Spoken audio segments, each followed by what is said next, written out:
La pizarra y elecciones Argentina, especial elecciones Argentina. ¿Cómo podemos ordenar tanto desorden? ¿Cómo podemos hacer análisis político en esta fuerte coyuntura electoral? Estamos en este, mientras tanto, en el cual se vive el escenario de segunda vuelta. La tercera temporada. La primera temporada fue las primarias abiertas, obligatorias, donde se ordenó un poco el tablero político electoral argentino. Las diferentes coaliciones eligieron quién iba a ser sus candidatos. De esto hace ya, pareciera, 2 siglos, pero fue este año y no hace tanto. Ahí se definía que Sergio Massa era el candidato dentro de Unión por la Patria, había vencido a la alternativa de Juan Grabois, a pesar de que este obtuvo un buen resultado, 1,5 millones de votos. La siguiente coalición de Juntos por el Cambio eligió en su momento a Patricia Bullrich, había derrotado a Horacio Rodríguez Larreta por un 16-11 aproximadamente. Y la tercera coalición, la tercera fuerza política libertaria no tenía más alternativa que la de Javier Milei, lo que quería era ratificar sus resultados y le fue bien en las PASO, que obtuvo 29%. Esas son las tres principales fuerzas electorales. Evidentemente también salió Bregman dentro de las fuerzas de izquierda y Schiaretti, ¿no? Con una suerte de peronismo no K, si quieren, no kirchnerista, si le quieren llamar por organizar el tablero.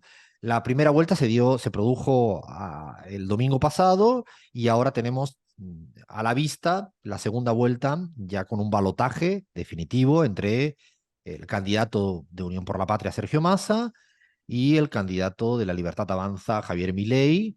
El resultado ya todo el mundo lo sabe de memoria. Ganó en la primera vuelta Sergio Massa, no voy a entrar en los decimales por no aburrir, con 36 puntos. Y Javier Milei quedó segundo, casi 30, y Patricia Bullrich quedó tercera con 24, ¿no?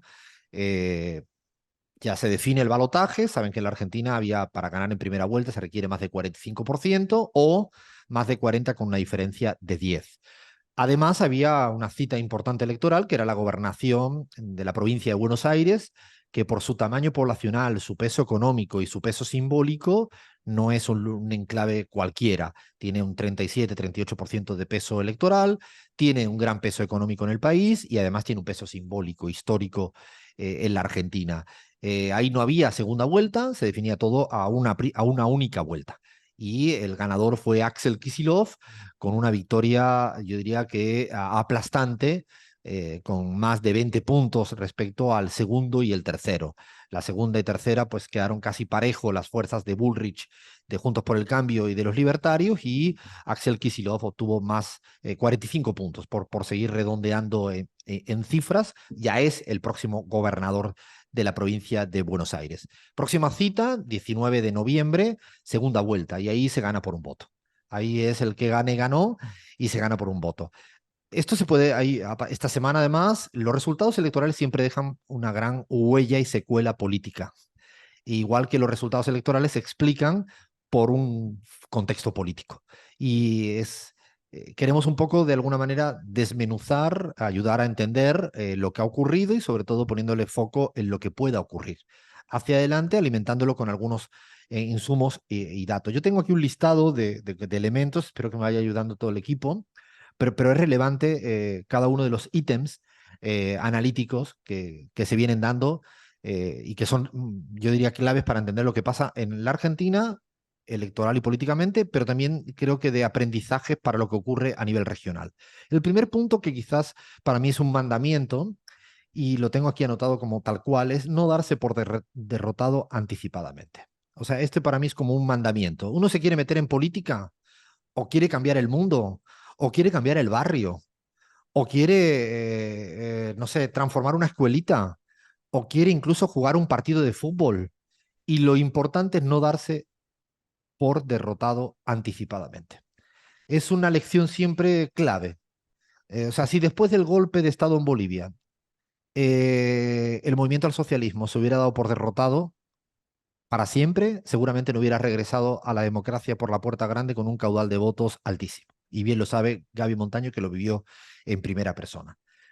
Si Gustavo Petro hubiera hecho caso a todas las veces que le han dicho que era imposible en Colombia, dominada por los medios de comunicación, de los poderes económicos fácticos, la influencia del poder estadounidense, y se hubiera ido a la primera o a la segunda derrota, o después de que lo sacaran de la alcaldía de Bogotá, seguramente no estaría haciendo política. Si Andrés Manuel López Obrador no hubiera decidido seguir intentándolo después del fraude electoral del 2006, y haberlo intentado una segunda vez en el 2012 y una tercera vez, seguramente hoy no estaríamos hablando de un Andrés Manuel López Obrador presidente con una tasa de aprobación de más del 55%.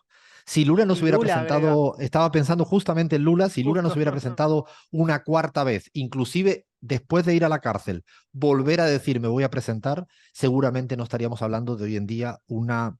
Inclusive hablo de España. Si José Luis Rodríguez Zapatero en esta elección última en España no hubiera dicho contracorriente, que había que intentarlo y que había que intentar ganar las elecciones a pesar de la dificultad y lo que decían todos y todos los marcos mediáticos, hoy en día no estaríamos hablando de las posibilidades reales de un gobierno de coalición progresista en España. O sea, mandamiento es casi una obligación al que quiera hacer algo, no solo jugar en política, sino lo digo porque a veces, y esto es un clásico, es borrarse antes de tiempo, anticipar una derrota antes de tiempo. Álvaro García Linera, cuando venía a Argentina permanentemente, me decía, Alfredo, tengo temor y pavor por una suerte de diáspora espiritual de la militancia del Frente de Todos. Y estaba ahí, estaba en esa pulsión. ¿Esto significa que se haya hecho todo perfecto? No. ¿Significa que todo está bien? No.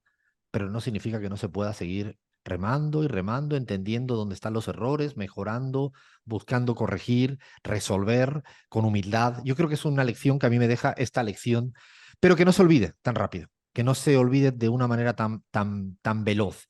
Lo segundo, y permítanme que hilvane respecto a este punto, es no dejarse impresionar tan rápidamente por lo nuevo. Es decir, que lo nuevo no nos provoque una suerte de shock de miopía. Lo nuevo es importante, sí, pero a veces tiene la fuerza que tiene. Me estoy refiriendo al techo de Milei, al techo de Javier Milei. ¿Fue importante su disrupción en la política argentina? Sí, lo es, lo va a seguir siendo. ¿Tiene relevancia lo que obtuvo en las PASO y lo que obtuvo en primera vuelta? Esperando de lo que vaya a sacar en segunda. Efectivamente, es claro que es importante. Se ha convertido en un sujeto político con muchos votos. O sea, con muchos votos. Ahora, dejarse impresionarse por lo nuevo y pensar que lo nuevo sustituye a todo lo que existe puede ser un error garrafal. A veces me pasa esta reflexión, con Gaby lo hemos hablado muchas veces, cuando le dan importancia a las campañas electorales a las redes sociales. ¿Las tiene? Claro que las tiene, pero también la tiene la televisión, o sea, lo viejo, o sea, lo de siempre. ¿La tienen las redes sociales porque crece mucho? Claro que las tiene. ¿Cómo no? Va a tener importancia las redes. ¿Esto significa que las redes alcancen el nivel de influencia de la televisión de toda la vida? Todavía no. En la mayoría de los países de América Latina. Lo tenemos muy analizado. Así que cuando uno analiza lo nuevo, tiene que ser cuidadoso. Con Javier Milei lo dijimos, está escrito, el techo de Milei, pero no era jugar a las apuestas, estaba estudiado. A Milei, dos tercios de la sociedad argentina le estaba diciendo, no comulgo con tu idea de dolarizar, no comulgo con tu idea de eliminar el Banco Central, no comulgo con tu idea de eliminar los derechos sociales, no comulgo con tu inestabilidad emocional. Creo que eres un chanta o un violento. Todo esto es a través de 3 estudios que hicimos en CELAG y detectábamos que había 2 tercios de la sociedad argentina que le estaba diciendo hasta aquí llegaste, hasta aquí llegaste. El techo político de Milei era un fenómeno sólido que lo habíamos estudiado, lo habíamos analizado. ¿Esto significa hacia adelante que pueda obtener votos todavía más? Lo puede obtener. Estamos hablando del techo político y lo ha dejado clave actualmente. Obtuvo 700.000 votos más, se quedó un poco por debajo en intención de voto. Esto se explica por la mayor participación, que creció más de lo esperado. Ese es otro dato importante. Si uno observa el tránsito entre paso y primera vuelta, en los últimos años en la Argentina siempre hubo 5% de promedio. En cambio, esta vez subió 8%. Es decir, entre la PASO y la primera vuelta subió 8 puntos la participación. Es un dato significativo. Por lo tanto, véanse que la gente quería votar y Milei demostró tener un techo político importante. Seguimos tumbando mitos. Perdónenme esta que le ponga un poco de humor, pero hay un mito que se derrumbó. Ya no digan nunca más que la izquierda es la única que tiene siempre una pasión por dividirse. O sea, no, no, no, no, no, no, no, no. Quizá lo que nos pasa es que como no conocemos a veces al otro espacio ideológico al cual no pertenecemos, no creemos que siempre van cohesionados y juntos. No, no, no, no, no, no, no, no, no. La derecha tiene sus intereses, matices, diferencias, ansias de poder, egos, todo eso mismo que tiene la izquierda. Y esta vez la derecha no ha ido junta en la Argentina y va a seguir con dificultades de estar juntos. No, no tiene nada que ver la coalición que han hecho ahora en una parte electoral para la segunda vuelta. Es una coalición coyuntural en un momento determinado. Les une el anti algo.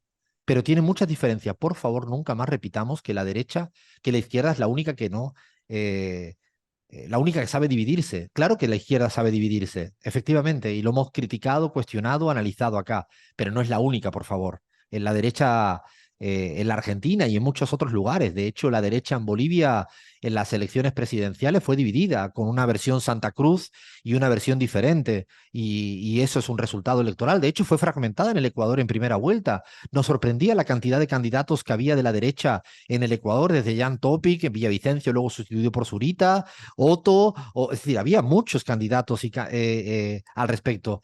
Ese para mí es un tema, un mito. Otro mito, por favor, otro mito que ya hay que tirarlo a la papelera, a la basura. Los eslóganes tienen la fuerza que tiene. O sea, la palabra juntos en la Argentina hoy en día es un eufemismo. Juntos, cambio.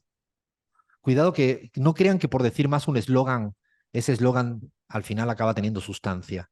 Y en eso quiero entrar directamente a plantear lo que está pasando en lo que se llamara Juntos por el Cambio. Podemos decirlo así, ¿no?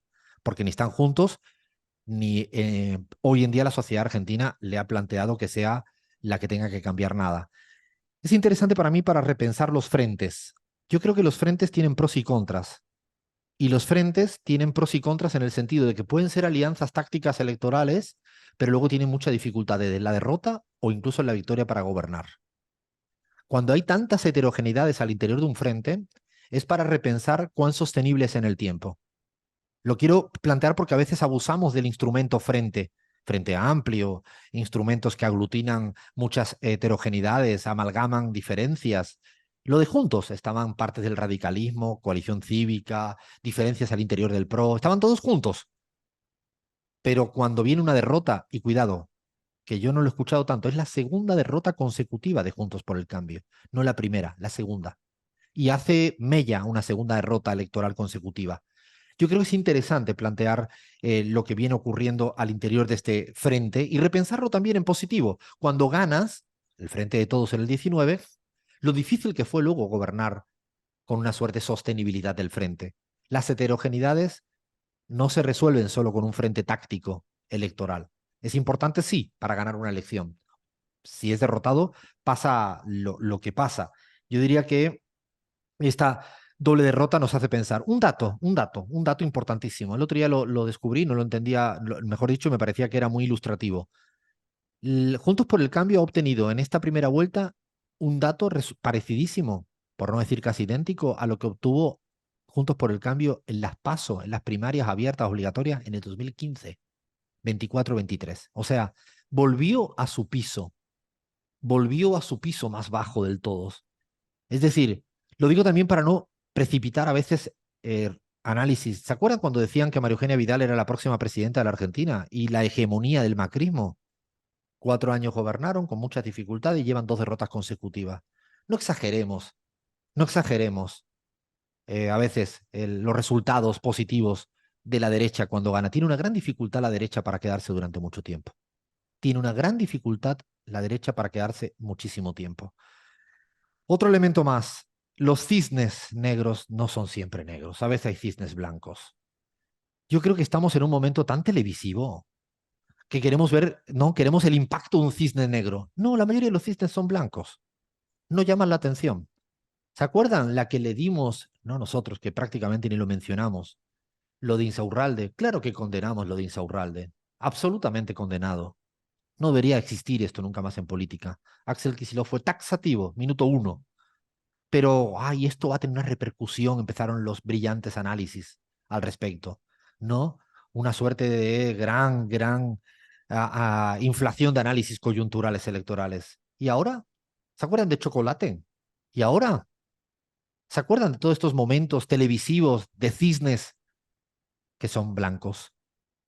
Una mancha más al tigre. La ciudadanía tiene, yo diría que dirime mucho mejor, es más lúcida de lo que hace la burbuja, que creo que pierde el tiempo en repetir demasiado cisne negro. Creo que a veces se aferran a unas categorías que quedaron ahí medio obsoletas y las siguen utilizando. Y el penúltimo punto, lo siento, tengo una mala noticia para los grandes medios de comunicación. Su impotencia es para acudir al médico. Tengo una gran mala noticia para los medios de comunicación. Los medios de comunicación grandes siguen perdiendo elecciones. Le pasó a Vicky Dávila en Colombia, a Semana, al Tiempo, le pasaron a muchos otros en Chile recientemente, le pasaron a los fujimoristas en el Perú y le ha pasado a los grandes medios de comunicación en la Argentina. Su candidata quedó tercera. Es para repensar y también para nosotros, en el otro lado, pensar a veces no darle demasiada relevancia. ¿La tiene? Sí, la tiene hasta donde la tiene. Y último punto, antes de hacer prospectiva y de darle la palabra al equipo. El gran triunfador, además del gran resultado de Unión por la Patria, que llegó al 36%, y que además ya se ha demostrado, por favor, se ha demostrado con estudios, se ha demostrado con estudios. Los votos que obtiene Unión por la Patria de más respecto a las PASO solo eran de la gente que no votó, que se quedó en casa, que votó al frente de todos en el 2019 y que se quedó en casa esperando si le convencían. Y las medidas concretas que mejoraban el bolsillo de la gente les convenció en parte y por eso creció su votación. No son votantes de la reta. No hay base estadística para decirlo. Se puede decir, sí, como decir se puede. No existe dato que lo corrobore. La gente que votó fue la gente que se quedó en casa, que lo veníamos repitiendo una y otra y tantas veces. Ese fue el gran éxito de Unión por la Patria. Hablarle a la gente que se quedó en casa, pedirle disculpas por lo que no se hizo bien, pedirle ser muy sincero en la explicación de que el Fondo Monetario Internacional obligó a devaluar y sobre todo tomar decisiones de la devolución del IVA, mejorar algunos aspectos puntuales que le mejoraron el bolsillo de la gente. Eso logró mejorar la participación, hacer política, no jingle ni spot, hacer política. Y en ese marco el gran ganador, sin lugar a dudas, fue Axel Kicillof. La ecuación es muy sencilla, gestión más ideas menos rosca. Repito, gestión más ideas menos rosca. Gestionó, puso encima de la mesa sus ideas sin complejos y le dio la espalda a todo el rosquerío. Y los resultados electorales, Bahía, creo que en provincia de Buenos Aires es el triunfo de unas banderas ideológicas y de una gestión y que además explica mucho el porcentaje de votos que se logró avanzar en lo nacional. Efectivamente, y nosotros hablábamos, discutíamos fuera del aire esta diferencia entre las PASO y las generales, y la realidad es que sumó más de 8 puntos, pero Axel Kicillof no cambió su estrategia concreta. Él mantuvo una estrategia en función a muy bien a lo que vos decías, gestión, inauguración de escuelas de manera permanente, una cada 6, 7 días, obras de infraestructura, viajes de fin de curso para los pibes y las pibas bonaerenses, y después también en lo discursivo, ¿no? El concepto de solidaridad y sus ideas bien plantadas en relación a lo económico, la reivindicación de lo público, más Estado y demás. Lo único que modificó un poco fueron los grandes actos, que quizás fueron fotos muy importantes en distritos claves como Ensenada, Avellaneda y La Matanza, que también veníamos diciendo que es un distrito muy importante, pero efectivamente él mantuvo una coherencia y por supuesto la idea de él podría inclusive haber desdoblado las elecciones desde el minuto uno, acompañar la fórmula de Sergio Massa y acompañarlo permanentemente militando la boleta completa. Pero como vos bien decís, y ya para terminar, efectivamente no fue el único factor que potenció el éxito de Sergio Massa, sino que también las medidas y ir a buscar a la persona argentina, argentino que no fue a votar, me parece que también fue clave en este sentido. Leandro, Respecto a la ruptura de Juntos por el Cambio, Alfredo, una breve reflexión. Para mí, lo que se rompe también, y pensando de cara al futuro también, es la representación política más orgánica, si se quiere, del establishment que haya tenido alguna vez en la historia política argentina. Eso fue Juntos por el Cambio. Y creo que prueba de ello hay dos síntomas, ¿no? En primer lugar, la Fundación Mediterránea, que es un think tank económico ortodoxo financiado por grandes empresas, que le ofreció su programa económico a todas las fuerzas políticas, es decir, al mejor postor. Y la segunda prueba de ello es, quizás en palabras de Gramsci lo podemos decir, los intelectuales orgánicos o periodistas del establishment se partieron en dos. Por un lado, los Lanata, Babi Echecopar, gran parte de TN, el grupo Clarín, que se aleja de la figura de Milei, y por el otro lado, La Nación Más, que acompaña a uno de sus figuras más importantes, Mauricio Macri, ¿no? La postura de Mauricio Macri de apoyar a Javier Milei. Es que, como tú bien dices, Lean, hay una militancia de los medios de comunicación y claro que han participado en esta ruptura y en esta discusión. Yo creo que no hay que perder de vista algo y es, más allá, digo, del comer pochoclos y ver permanentemente cómo se vienen dividiendo y peleándose y todo eso. Más allá de eso, a veces no hay que perder de vista algo en perspectiva. Yo creo que se está fraguando ahora una suerte de centrao a la Argentina. Se está fraguando un centrao, lo digo en términos muy brasileros, de la construcción de un nuevo centro en términos políticos hacia adelante.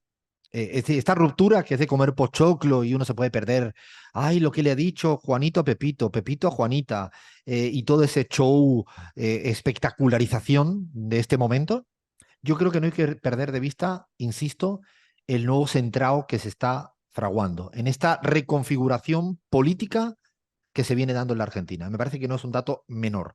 Gaby, ¿algún comentario también al respecto, porfa? Bueno, yo creo que han dicho bastante de todo lo que ha sucedido, pero me gustaría entrar en la parte de el prospectivo hacia adelante, hacia esa segunda vuelta que pasa. Bueno, los medios de comunicación ahora se están centrando muchísimo en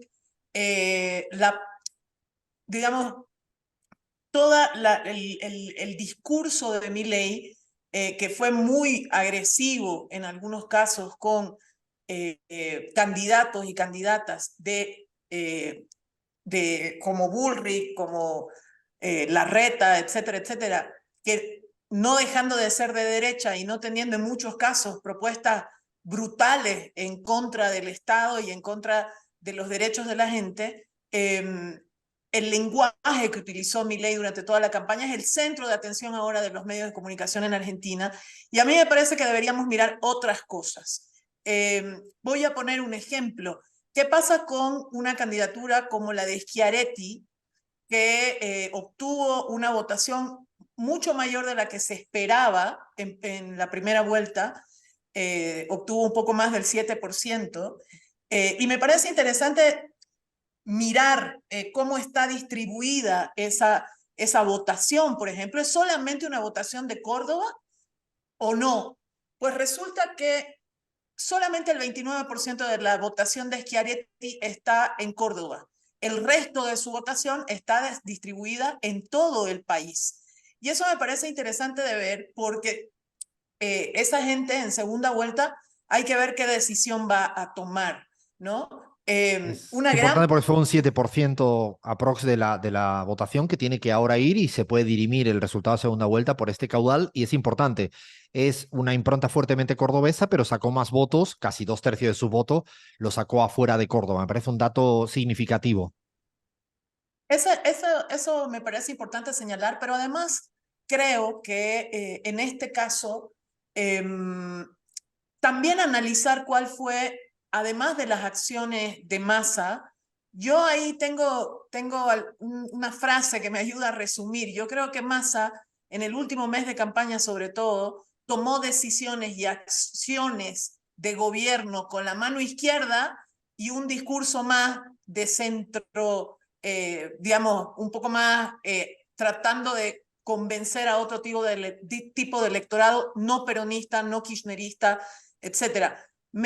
Hasta ahora no lo hemos escuchado nuevamente a Massa en un gran discurso, etcétera, pero sí creo que no podemos equivocar la mano ahí creyendo otra vez que centrando demasiado, llevando el discurso del peronismo o del kirchnerismo hacia el centro, vamos a lograr necesariamente conquistar a la gente.